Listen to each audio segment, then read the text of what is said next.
Assalamualaikum warahmatullahi wabarakatuh. Kami dari kelompok 2 akan mempresentasikan hasil diskusi kami mengenai studi kasus peserta didik yang tidak naik kelas 10B SMA Panca Bakti Pontianak. Sebelum itu, saya akan memperkenalkan anggota dari kelompok 2. Yang pertama ada Juwita Hartati dengan NIM 250566066, Aida Raihana dengan NIM 2404072, dan Yusri Salma dengan NIM 2505008. Selanjutnya, materi akan disampaikan oleh teman-teman saya. Jadi di sini ada mind map tentang analisis 2 siswa yang tidak naik kelas yang disebabkan oleh beberapa faktor. Yang pertama yaitu ruang lingkup evaluasi. Ruang lingkup evaluasi sendiri itu dibagi menjadi 5. Yang pertama, evaluasi formatif, yaitu evaluasi yang dilakukan pada saat merencanakan suatu program dengan tujuan menghasilkan informasi yang akan dipergunakan untuk mengembangkan program agar program sesuai dengan masalah atau kebutuhan masyarakat. Dalam kasus ini, yaitu program bimbingan dan konseling, yang merupakan bantuan yang dapat diberikan kepada peserta didik agar mampu berubah ke arah yang lebih baik dan mampu bersikap sesuai dengan identitas yang sebenarnya.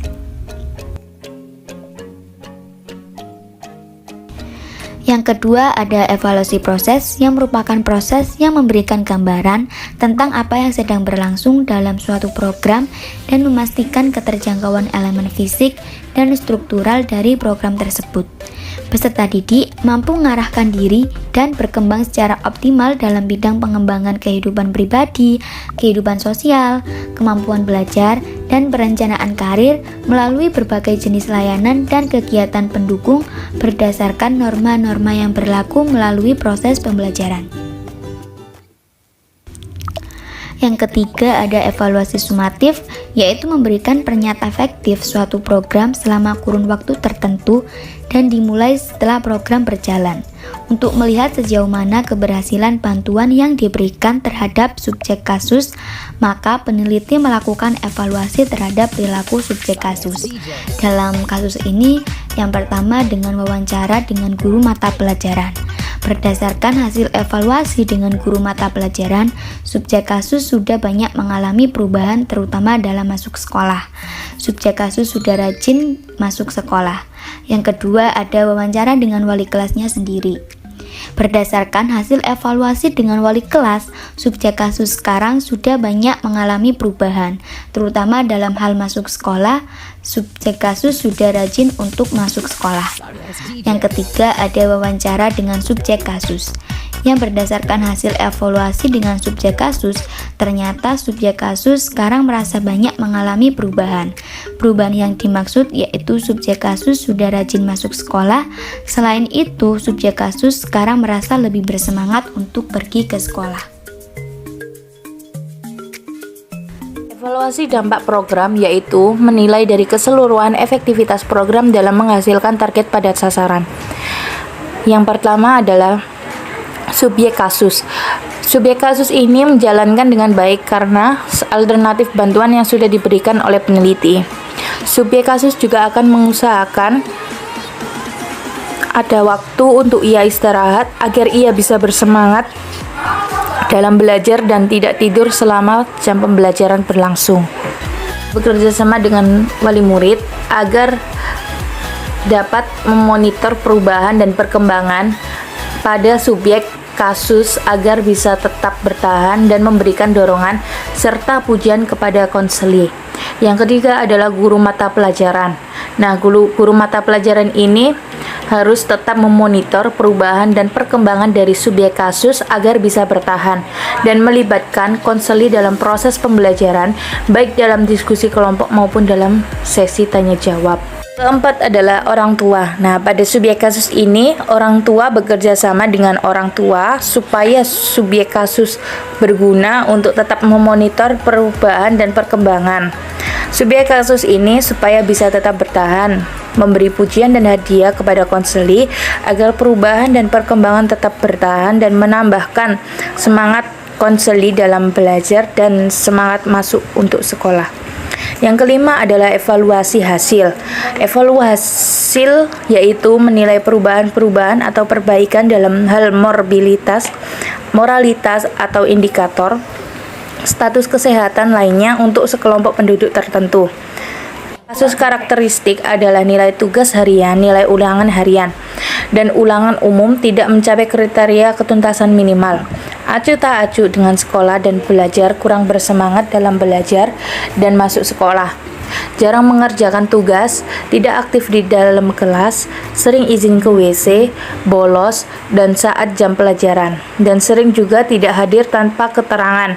Kemudian subjek kasus yang kedua, karakteristik yang muncul adalah kurang bersemangat dalam belajar, lemah, sering menguap, dan matanya merah, acuh tak acuh dengan pembelajaran, jarang mengerjakan tugas, tidak menyimak pembelajaran yang diajarkan oleh guru, dan nilai tugas ulangan harian dan ulangan umum tidak mencapai kriteria ketuntasan minimal.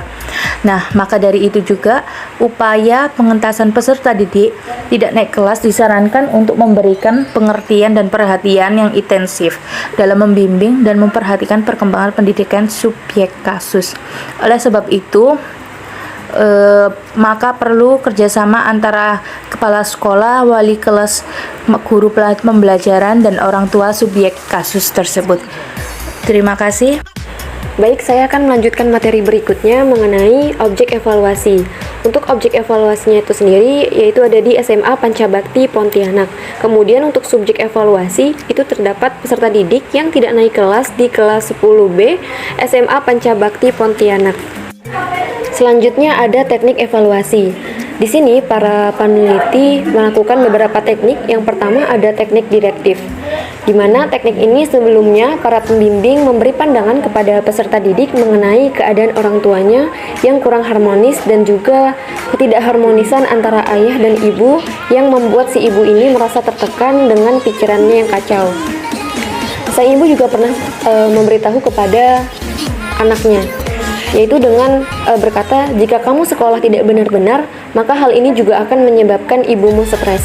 Kamu tidak kasihan melihat ibumu selain tekanan batin oleh ayahmu. Di sini ibu juga merasa tertekan memikirkan kamu yang jarang masuk sekolah, apalagi sampai tidak naik kelas.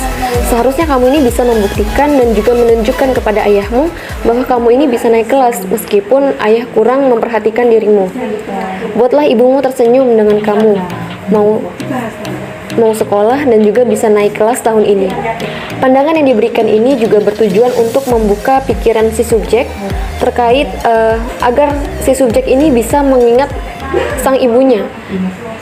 Kemudian agar si subjek ini tidak berpikir irasional, yaitu berpikir tidak masuk sekolah adalah jalan untuk melarikan diri dari tugas guru yang tidak disenangi.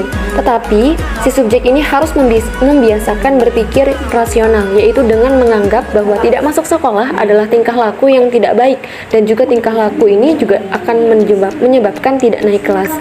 Kemudian teknik yang kedua yaitu menggunakan teknik didaktik, di mana para pembimbing di sini mengarahkan kepada subjek terkait agar si subjek ini bisa berpikir bahwa sebenarnya subjek kasus memiliki potensi di bidang akademik dan ia juga bisa naik kelas seperti teman-teman yang lain. Cuma memang yang menjadi penyebabnya hanya karena si subjek ini jarang masuk sekolah. Contohnya saja pada mata pelajaran sejarah. Di sini subjek tidak aktif, nilai-nilainya juga bagus. Tetapi itu menandakan bahwa si subjek ini memiliki potensi, tetapi potensi itu tidak dikembangkan dengan baik. Kemudian teknik yang ketiga dengan menggunakan teknik asertif, di mana subjek kasus di sini diajak bermain peran dengan teman-teman satu kelasnya. Subjek kasus diarahkan untuk membayangkan situasi, misalnya penolakan dari teman-teman dan juga guru dalam bentuk dikucilkan, diasingkan, dan juga tidak diterima di sekolah tersebut jika ia tidak naik kelas lagi. Kemudian teknik yang keempat yaitu dengan meningkatkan motivasi subjek kasus baik dalam masuk sekolah maupun dalam belajar dengan memberi pujian dalam bentuk hadiah kepada subjek kasus setelah si subjek kasus ini banyak mengalami perubahan.